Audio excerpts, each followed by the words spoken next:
Hello दोस्तों, जय हिंद। मेरा नाम है रोहित सिंह। अभी तक आपने अपने चैनल टॉप 5 करंट अफेयर्स को सब्सक्राइब नहीं किए हैं तो सब्सक्राइब कर ले और बगल के बेल आइकन को प्रेस कर दे। आज है 8 सितंबर 2025 और 8 सितंबर 2025 से जितने भी करंट अफेयर्स बनते हैं उसमें से हम लोग टॉप 5 चुने हैं और उससे जुड़े महत्वपूर्ण बातें देख लेंगे। चलिए तो फिर शुरू करते हैं। और ये डेली 5 करंट अफेयर्स आएगा। ठीक है, तो शुरू करते हैं। पहला हमारा क्वेश्चन है, हाल ही में किस राज्य की बिजली क्षमता बढ़कर 30,000 मेगावाट हुई है? तो ये हुई है छत्तीसगढ़ की। तो इस क्वेश्चन का ऑप्शन नंबर सी हो जाएगा हमारा।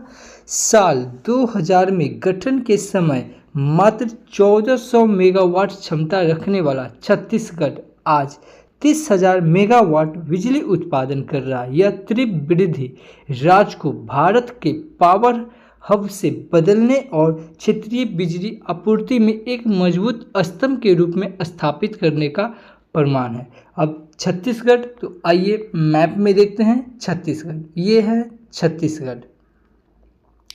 छत्तीसगढ़ की राजधानी रायपुर। छत्तीसगढ़ के सीएम विष्णुदेव साई और छत्तीसगढ़ के गवर्नर है रेवण डेका। ठीक है, छत्तीसगढ़ है तो आइए छत्तीसगढ़ से इंपॉर्टेंट कुछ जरूरी बातें देख लेते हैं। छत्तीसगढ़ में जनजातीय शिक्षा को बढ़ावा देने के लिए मोटा और कोल इंडिया ने समझौता किया। देश के पहले AI based data centre park की नींव छत्तीसगढ़ के नवा रायपुर के सेक्टर 22 में रखी गई। वन पारिस्थितिकी तंत्र को हरित सकल घरेलू उत्पाद से जोड़ने वाला पहला राज्य छत्तीसगढ़ बना।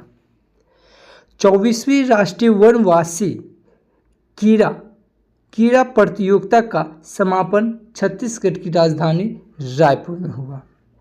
17वें दिव्य कला मेला का उद्घाटन रायपुर में किया गया। विश्व की 10 सबसे बड़ी कोयला खदानों में 2 भारतीय खदानें जो गेवरा और कुसमुंडा शामिल हुई। रायपुर के युवा समूह में मियावाकी पद्धति लघु वन बनाया गया। चलिए नेक्स्ट देखेंगे हम लोग। अगला क्वेश्चन है, हाल ही में एक रडार स्टेशन स्थापित करने के लिए इंडिया कोस्ट गार्ड और भारतीय कृषि अनुसंधान परिषद के बीच एक समझौता हुआ। तो ये कहाँ हुआ? तो ये हुआ केरल में। तो इस क्वेश्चन का ऑप्शन नंबर सी सही हो जाएगा। केरल के कासरगोड स्थित ICAR परिसर में एक रडार स्टेशन स्थापित करने के लिए इंडिया कोस्ट गार्ड और भारतीय कृषि अनुसंधान परिषद के बीच रणनीतिक समझौता ज्ञापन पर हस्ताक्षर किए गए। यह पहल भारत के तटीय क्षेत्रों में निगरानी और सुरक्षा को महत्वपूर्ण रूप से बढ़ाएगी। अब केरल, तो आइए देखते हैं मैप में। ये है केरल। केरल की राजधानी तिरुवनंतपुरम।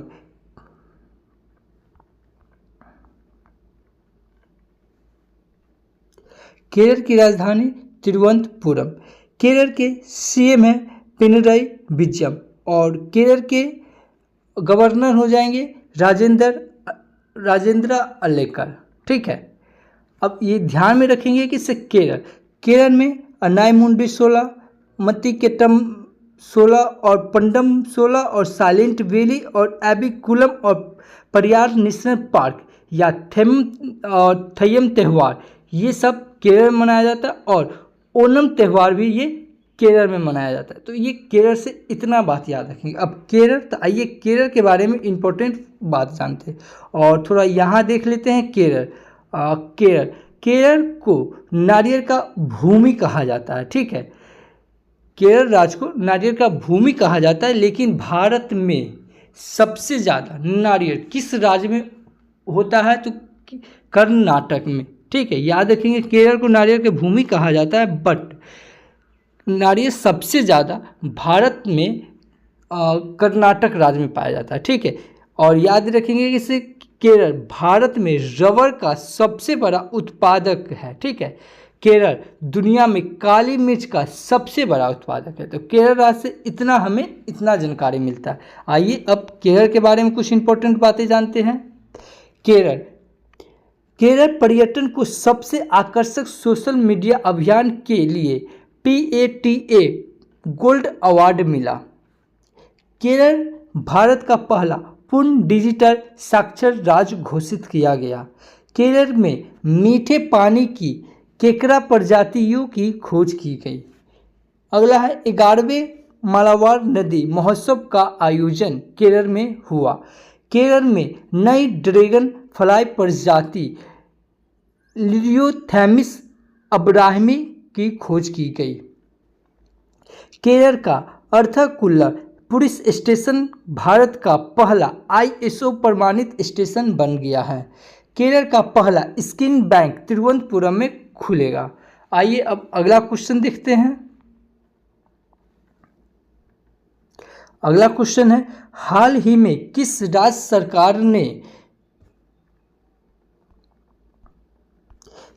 सरकार ने शरद ऋतु कैलेंडर 2025 लॉन्च किया? तो ये मेघालय राज्य ने किया। तो इस क्वेश्चन का ऑप्शन नंबर ए सही हो जाएगा। मेघालय सरकार ने पर्यटन विभाग की पहल के तहत ऑटम कैलेंडर 2025 लॉन्च किया गया, जिसका उद्देश्य राज्य की सांस्कृतिक समृद्धि को प्रदर्शित करना और स्थानीय आजीविकाओं को मजबूती देना है। इस कैलेंडर के माध्यम से मेघालय को संगीत, खेल और संस्कृति का प्रमुख वैश्विक पर्यटन केंद्र बनाया गया। अब मेघालय, तो आइए मैप में देखते हैं मेघालय। ये है मेघालय।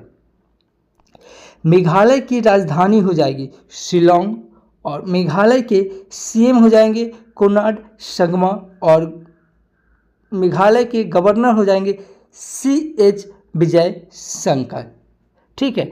मेघालय में देखेंगे लोकसभा की सीट 2 है, राज्यसभा की सीट 1 है और विधानसभा की सीट 40 है। तो इतना मेघालय से हमें जानकारी होना चाहिए। आइए अब मेघालय के बारे में कुछ इंपॉर्टेंट फैक्ट्स देखते हैं।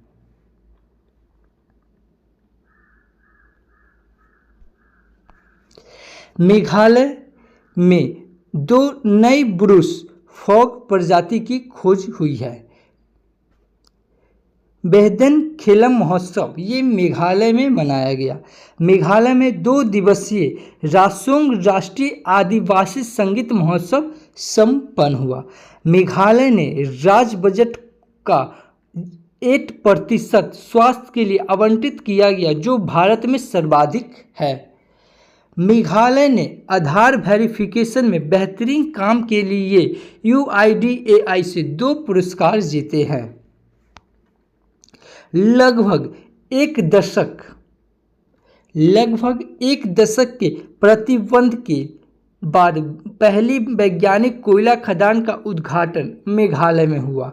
मेघालय 2027 में 39वें राष्ट्रीय खेलों की मेजबानी करेगा। आइए नेक्स्ट क्वेश्चन देखते हैं।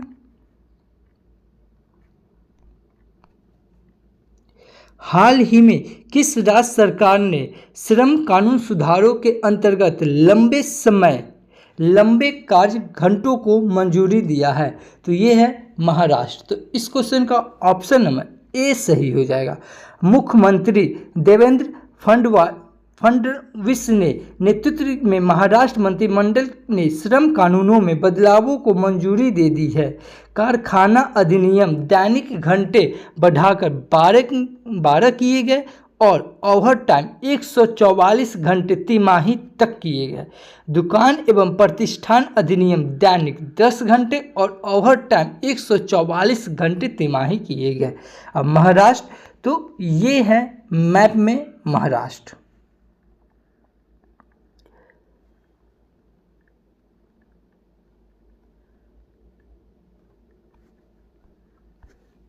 महाराष्ट्र की जो राजधानी हो जाएगी कैपिटल मुंबई और ये CM हो जाएंगे देवेंद्र फडणवीस और गवर्नर हो जाएंगे सीपी राधाकृष्णन।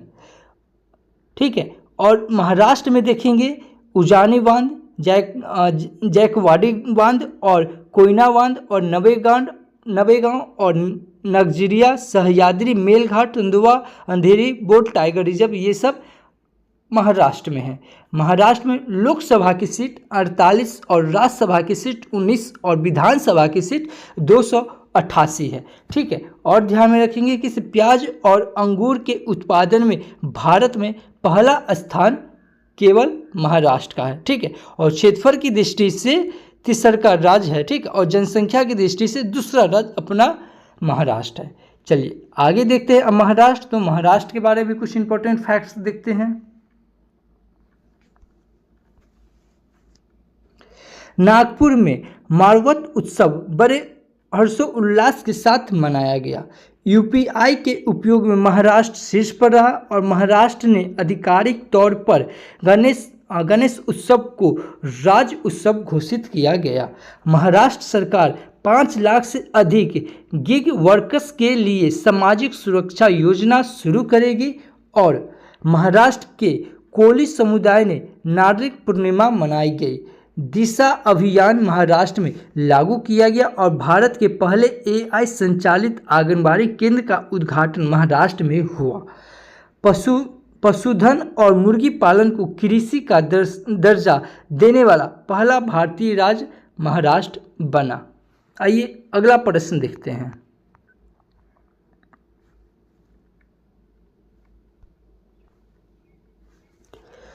हाल ही में रियल रिदम एंड सोल 2025 कार्यक्रम कहाँ आयोजित किया गया?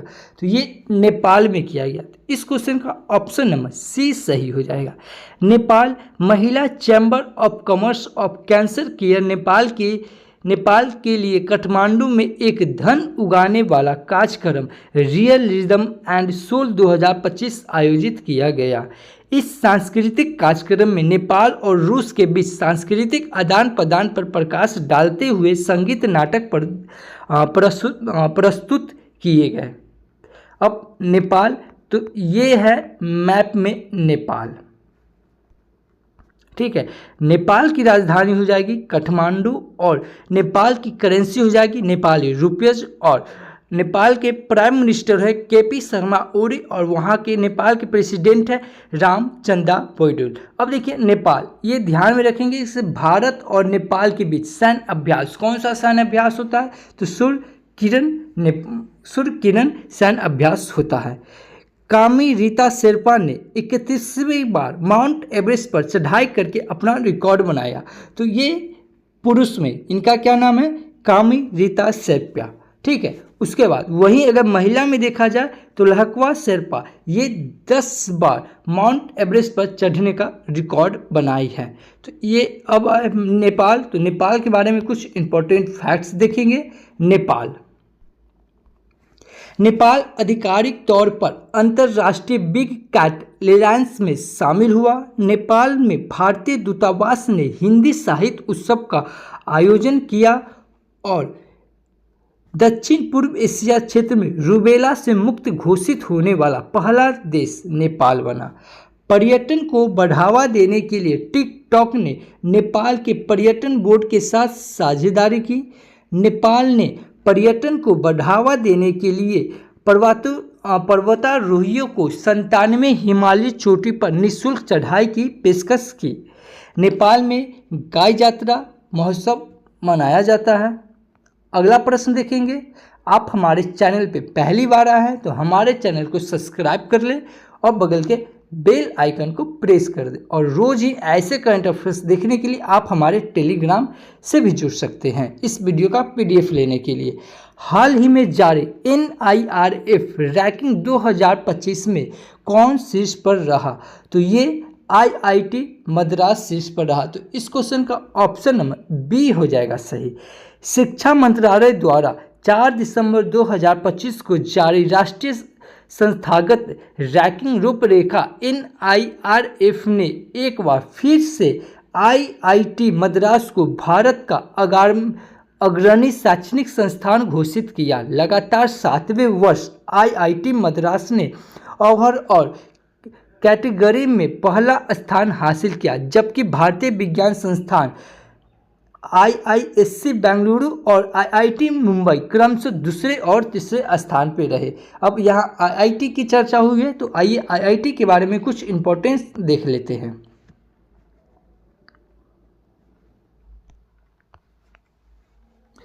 IIT मद्रास के परिसर में भारतीय सेना अनुसंधान प्रकोष्ठ IARC अग्नि शोध की स्थापना की गई।